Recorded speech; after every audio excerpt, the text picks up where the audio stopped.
আর এই মুহূর্তে আমরা নজর রেখেছি স্বজনহারা পরিবারের পাশে মুখ্যমন্ত্রী শুভেন্দু অধিকারী। গত সোমবার সিকিমে টানেল দুর্ঘটনায় মৃত্যু। আজ স্বজনহারা পরিবারের সঙ্গে সাক্ষাৎ মুখ্যমন্ত্রী। তিনি এই মুহূর্তে কথা বলছেন স্বজনহারা পরিবারের সঙ্গে। মৃতদের পরিবারকে আর্থিক ক্ষতিপূরণ মুখ্যমন্ত্রীর। জলপাইগুড়ির ডিএম অফিসে আর্থিক সাহায্য, যে ছবি এই মুহূর্তে আপনারা দেখছেন, স্বজনহারা পরিবারের পাশে মুখ্যমন্ত্রী শুভেন্দু অধিকারী। তিনি এই মুহূর্তে কথা বলছেন স্বজনহারা পরিবারের যারা রয়েছেন আত্মীয়রা তাদের সঙ্গে। গত সোমবার আমরা জানি সিকিমে টানেল দুর্ঘটনায় মৃত্যু হয়। আজ স্বজনহারা পরিবারের সঙ্গে সাক্ষাৎ মুখ্যমন্ত্রীর। মৃতদের পরিবারকে আর্থিক ক্ষতিপূরণ মুখ্যমন্ত্রী। জলপাইগুড়ির ডিএম অফিসে আর্থিক সাহায্য।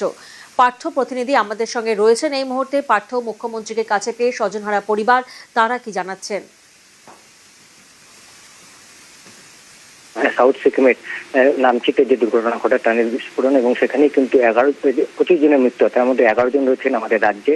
এই 11 জনের মধ্যে জলপাইগুড়ি জেলার 9 জন এবং আলিপুরদুয়ারের 2 জন। এই 11 জন পরিবারের পাশে প্রথম দিন থেকে কিন্তু রয়েছেন মুখ্যমন্ত্রী। খবর পাওয়ার পরে তিনি তার প্রতিমন্ত্রী বিশাল আমাকে ঘটনাস্থলে পাঠিয়ে দেন এবং আজ মুখ্যমন্ত্রী নিজে এসেছেন। ইতিমধ্যে কিন্তু তিনি জলপাইগুড়ি জেলা শাসকের দপ্তরে পৌঁছে গিয়ে স্বজনহারাদের সঙ্গে তিনি কথা বলছেন, এক এক করে স্বজনহারাদের সঙ্গে কথা বলছেন। এবং যা ছবি আমরা দেখছি যে স্বজনহারা কিন্তু মুখ্যমন্ত্রীর কাছে তারা নিজেদের দাবি যেমন জানায়, সেটার সঙ্গে বেশ কয়েকজন স্বজনহারার চোখও কিন্তু জল চলে এসছে।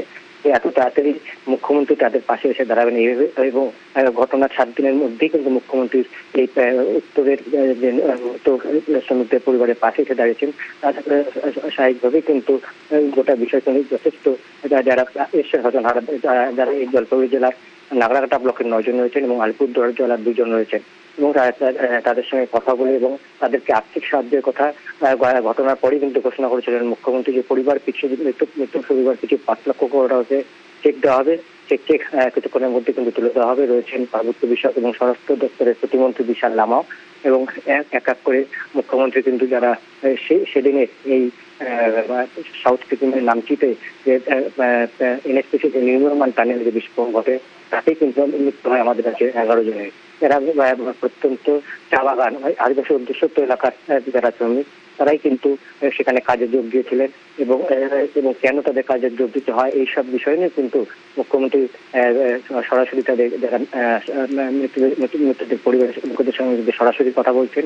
এক এক করে 11 জন শ্রমিকের মৃত্যুর প্রতি মৃত শ্রমিকের পরিবারের লোকেরাই কিন্তু তারা এসছেন জলপাইগুড়ি জেলা শাসকের দপ্তরে। এবং এক এক করে আমরা দেখছি মুখ্যমন্ত্রী এক এক করে কিন্তু প্রত্যেকের সঙ্গে কথা বলছেন, তাদের কথা সমস্যার কথা শুনছেন, কেন তাদের কাজ ছেড়ে ভিন রাজ্যে পাড়ি দিতে হয়েছিল এইসব বিষয়ে খোঁজ খবর নিচ্ছেন। এবং যাতে আমরা জানি যে পার্বত্য বিষয়ক প্রতিমন্ত্রী বিশাল লামা জানিয়েছিলেন যে প্রথম খবর পাওয়ার পর থেকে মুখ্যমন্ত্রী কিন্তু এই বিষয়টি নিয়ে যথেষ্ট উদ্বেগ প্রকাশ করেছিলেন। এবং তার নির্দেশে ঘটনার পর থেকে কিন্তু টানা 3 দিন সাউথ সিকিমে বসেছিলেন। এবং সেই মতোই কিন্তু গত সোমবারের ঘটনা এবং আজ মুখ্যমন্ত্রী সরাসরি চলে এসেছেন এই জলপাইগুড়ি জেলা শাসকের দপ্তরে এবং সেখানে যে 11 জন শ্রমিকের মৃত্যু হয়েছে তাদের পরিবারের সঙ্গে তাদের সঙ্গে কথা বলছেন। একেবারেই পার্থ, সেই ছবি এই মুহূর্তে আমরা দেখছি। গত সোমবার সিকিমে টানেল দুর্ঘটনায় মৃত্যু হয় স্বজনহারা পরিবারের সঙ্গে সাক্ষাৎ মুখ্যমন্ত্রী শুভেন্দু অধিকারীর। 11 পরিবারকে আর্থিক ক্ষতিপূরণ। মৃতদের পরিবারকে আর্থিক ক্ষতিপূরণ মুখ্যমন্ত্রী শুভেন্দু অধিকারীর। জলপাইগুড়ির ডিএম অফিসে আর্থিক সাহায্য, যে ছবি এই মুহূর্তে আপনারা দেখছেন। সিকিমের দুর্ঘটনায় স্বজনহারা পরিবারের সঙ্গে সাক্ষাৎ মুখ্যমন্ত্রী। তিনি খোঁজ খবর নিচ্ছেন, স্বজনহারা পরিবারের সঙ্গে কথা বলছেন। মৃতদের পরিবারকে আর্থিক ক্ষতিপূরণ মুখ্যমন্ত্রী শুভেন্দু অধিকারী। জলপাইগুড়ির ডিএম অফিসে আর্থিক সাহায্য।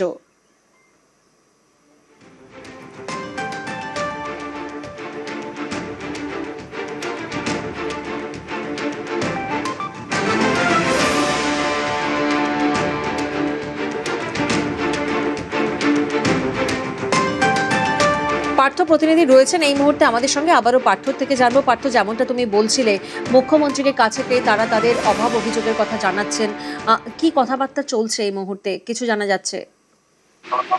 একেবারেই তাই, যে কথা এর আগেও আমরা শুনেছিলাম বিজেপি বিধায়কের কাছে, যিনি কিন্তু ঘটনার পর থেকেই সেদিনকেই কিন্তু পৌঁছে যান ওই সিকিমের নামচিতে এবং ঘটনাস্থলে তিনি পৌঁছে যান। এবং তিনি গোটা বিষয়টি যেমন তদারকি করেন ছিলেন প্রতিমন্ত্রী বিশাল লামা, এবং তারাই কিন্তু গোটা বিষয়টি মুখ্যমন্ত্রীকে জানান। মুখ্যমন্ত্রী প্রতি মুহূর্তে কিন্তু ঘটনার পর থেকে কিন্তু প্রতি মুহূর্তে তিনি খোঁজ খবর নিয়ে আসছিলেন রাজ্যের প্রতিমন্ত্রী এবং স্থানীয় বিধায়কদের কাছ থেকে, এবং তাদের কাছে যাবতীয় কথা শোনার পরে কিন্তু মুখ্যমন্ত্রী আজকে ছুটে আসেন। এবং আজ আশা কর্মসূচি রয়েছে, তার পাশে কিন্তু প্রথম কর্মসূচি তিনি যোগ দিয়েছেন এই জলপাইগুড়ি জেলা শাসকের দপ্তরে, যেখানে 11 জন শ্রমিক মৃত্যু হয়েছিল। 25 জনের মধ্যে রাজ্যের 11 জন শ্রমিক ছিল, তার মধ্যে 9 জন জলপাইগুড়ি জেলার নাগরাটা ব্লকে, বাকি 2 জন কিন্তু আলিপুরদুয়ার জেলার, এবং প্রত্যেকেই 11 জন শ্রমিক কিন্তু ডুয়ার্সের চা বলয় থেকে সেখানে কাজের সূত্রে গিয়েছিলেন।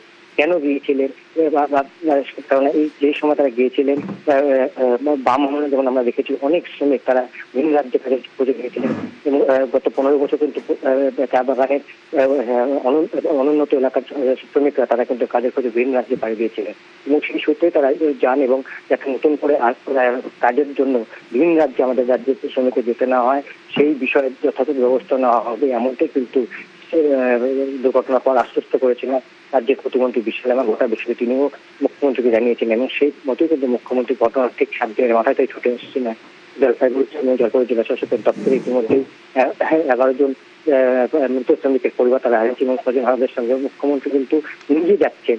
এক জায়গায় মুখ্যমন্ত্রী বসে আছেন, শ্রমিকদের স্বজন হারাদের তিনি ডেকে নিয়ে এসে কথা বলেন, তা কিন্তু নয়, ঠিক অন্য ছবি, একেবারে মানবিক মুখ্যমন্ত্রীর। এবং তাই মুখ্যমন্ত্রী নিজে কিন্তু ঢোকার এই জলপাইগুড়ি জেলা শাসকের কনফারেন্স হলে প্রবেশ করার পর তিনি কিন্তু এক মুহূর্ত বসেননি, এবং তিনি এক এক করে যে শ্রমিকরা বসে রয়েছেন তাদের কাছে কিন্তু তিনি ছুটে যাচ্ছেন, এবং তাদের কাছে গিয়ে তাদের সঙ্গে এক এক করে কিন্তু কথা এক এক পরিবারের প্রতিনিধির সঙ্গে কিন্তু তিনি আলাদা আলাদা ভাবে কথা বলছেন, মানে একভাবে কিন্তু সকলের সঙ্গে একজন কথা বলছেন না, বা তিনি এক জায়গায় বসে আছেন তাকে শ্রমিকদের ডেকে নিয়ে পরিচয়দের ডেকে নিয়ে আসেন তা কিন্তু নয়, তিনি সরাসরি কিন্তু পৌঁছে তারা একেবারে প্রতিদিন হারাদের কাজ করবো এক এক করে যারা শ্রমিক পরিবার বসে আছেন তাদের কাছে যাচ্ছেন এবং তাদের সমস্যা শুনছেন। একেবারে পার্থ স্বজনহারা পরিবারের পাশে মুখ্যমন্ত্রী কিছু বলেন কিনা সেদিকে আমরা নজর রাখবোই, তবে আপাতত এখন বিরতি।